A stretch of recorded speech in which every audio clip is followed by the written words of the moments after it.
The information discussed in this episode is current as of the date noted and is for informational purposes only and does not intend to address the financial objectives, situation, or specific needs of any individual investor.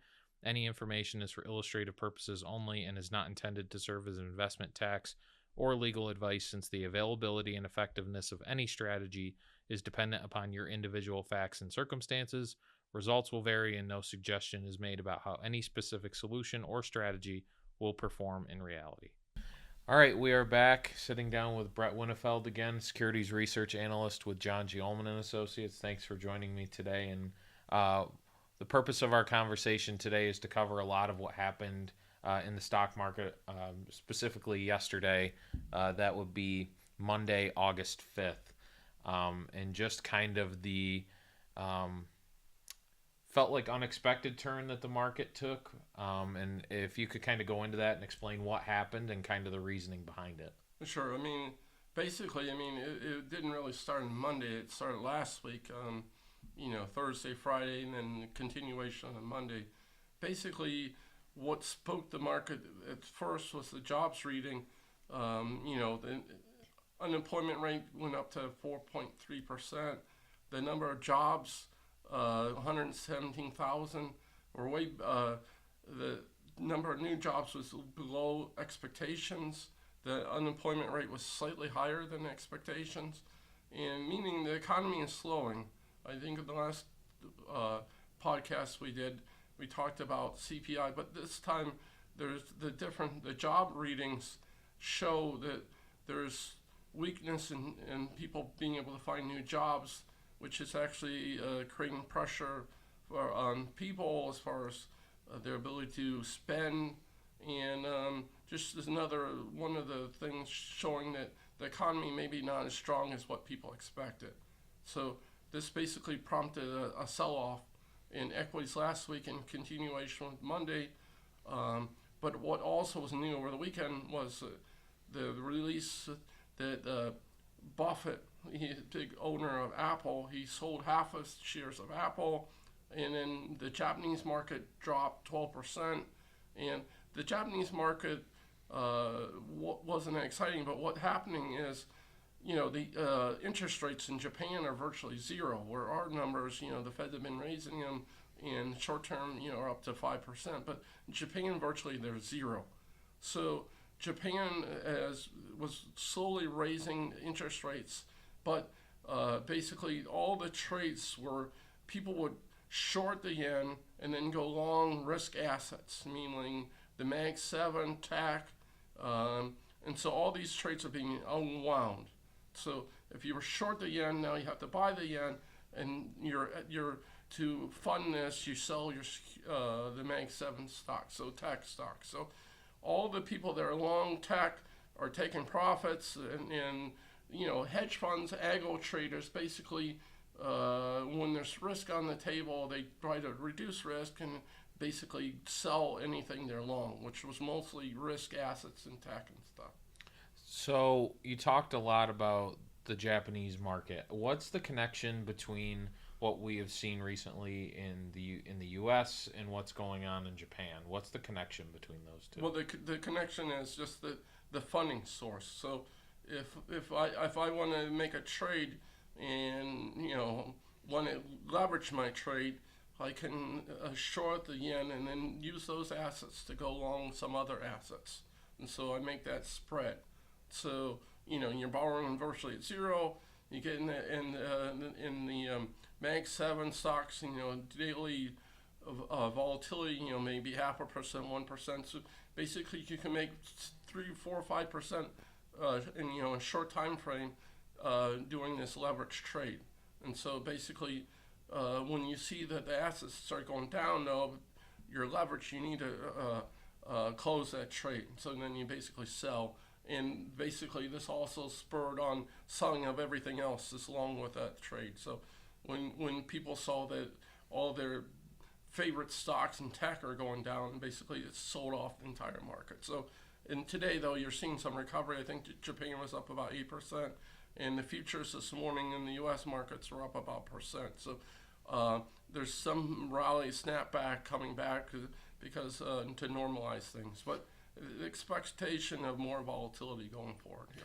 So does that kind of the markets being futures in the U.S. being up and the market in Japan kind of rebounding a little bit, does that kind of play into the idea that we heard a lot yesterday that it may be better to, in your opinion, just sit back and kind of let things play out instead of maybe panicking like we've kind of seen? Yeah, in our morning meeting yesterday, that was the conclusion. We didn't really do a lot as far as buying or selling, and if you're long a lot of risky type assets like tech and some other things, for a normal person, you may want to pull back a little bit. But yesterday in the morning, it was the absolutely worst time. You never want to sell into panic. If anything, when the VIX this morning or yesterday morning, I was looking at it was 65, which is unbelievable. That's only happened a few times, 08, 09, and the COVID situation also occurred, but it's only a few times. And historically, whenever I see the VIX is above 50, I usually always want to buy. So, unfortunately, yesterday, like swap, the trading programs were down in the mornings, which is very unfortunate for individual traders because they couldn't even access their accounts. So another piece of this that a lot of people are talking about is how the Federal Reserve might respond, and that they've talked about a potential emergency rate cut. Rate cuts are something that we've been covering for a long time. It feels like it's been top of mind since pretty much the beginning of the year. So could you give your perspective on what you think the Federal Reserve might do in response? Do you think an emergency rate cut is coming? Do you think that they're going to hold off and let things play out? I know we talked about a potential rate cut coming in September. So if you could just give your perspective on that. Sure. One of the Fed governors was actually out yesterday talking and said, they promote stability. So, they're not worried that the market goes down. The goal is to stabilize markets, not to make people money as far as equities go. So, we saw a sell-off yesterday, 3% in the S&P, and the NASDAQ, I think, was over 4%.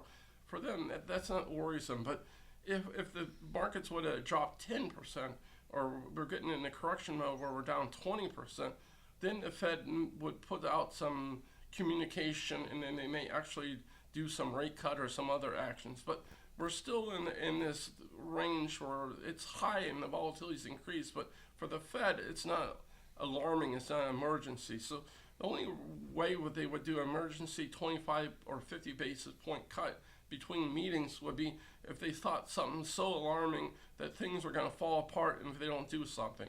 And we're not at that stage yet. So it's would be very surprising if the Fed did more than just give out, like a governor just did a bit of talk. But what changed, though, was the Fed, the markets now are predicting a 100% chance of 50 basis points movement in September, and then also another quarter to 50 a quarter point is also priced in for the following meeting, and by year end now we have 125 basis points priced in the market. So the stock market, equities markets really do believe now it's a certainty that the Fed is actually going to cut, and most of the people, when you talk to them, they think 75 to 125 basis points by the end of this year.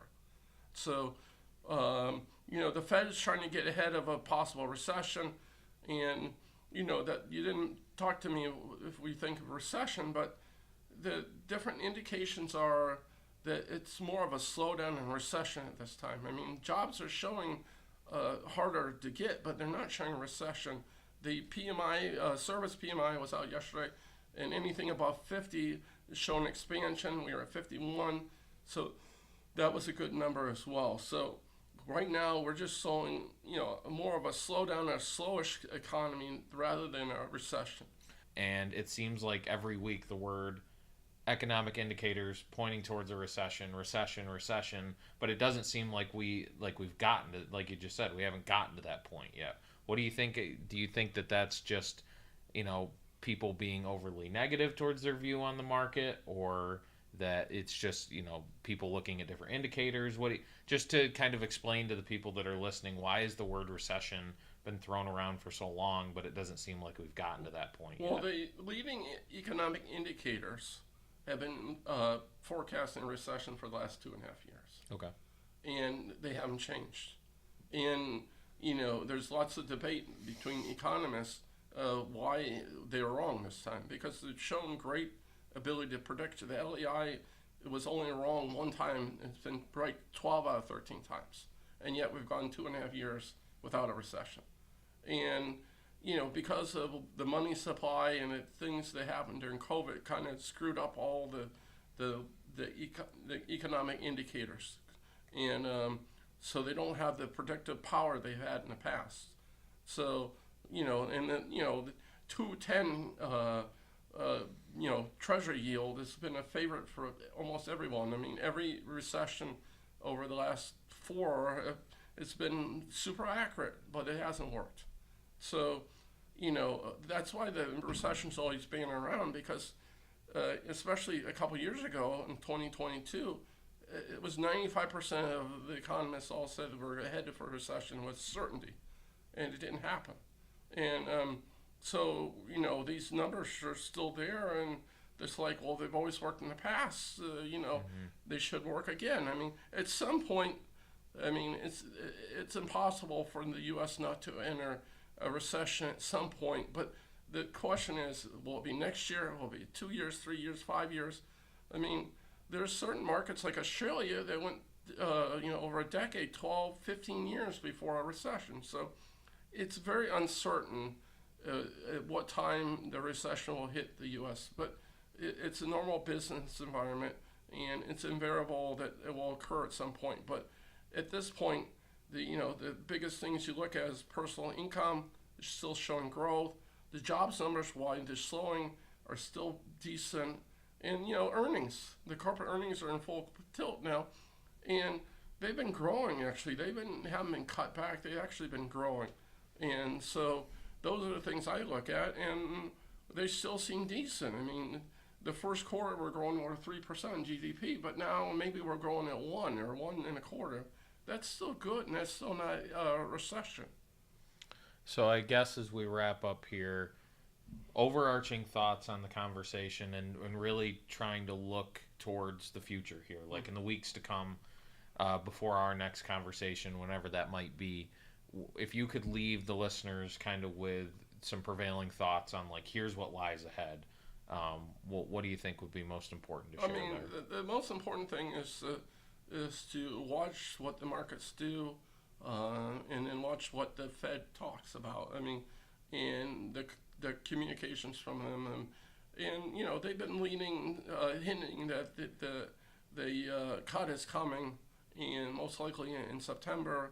And it's just caution.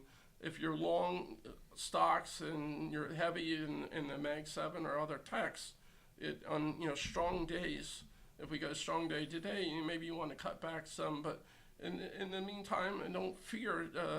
Just be cautionary about what you do, and keep more balance in your portfolio, more cash probably. All right. Thanks, Brett. Appreciate it. Thank you.